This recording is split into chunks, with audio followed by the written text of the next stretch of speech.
خیلیاتون فکر میکنید که جراحی بینی جراحی ساده است و خیلی راحت انجام میشه، ولی توی بعضی از افراد همین جراحی ساده میتونه خطرناک باشه. اولیش کسایی که بیماری قلبی دارن، بیماری قلبی مادرزادی دارن، بیماری دریچه‌ای دارن، حتی فشار خون کنترل نشده دارن. توی این افراد احتمال اینکه فرد حین جراحی سکته و ایست قلبی کنه خب بیشتر از بقیه هستش.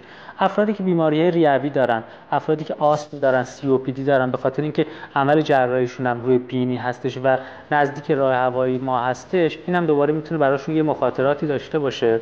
بعضی از افراد که داروهای ضد انقباض دارن میخورن، پلاویکس میخورن، آسپرین میخورن و اطلاع نمیدن به بیهوشی و جراحشون، این افراد هم ممکنه دچار خونریزی کنترل نشده بشن و براشون مخاطراتی ایجاد کنه. و در نهایت کسایی که بیماری کبدی و کلیوی کنترل نشده دارن، درمان نکردن، هم ممکنه که همین جراحی ساده براشون خطرناک باشه.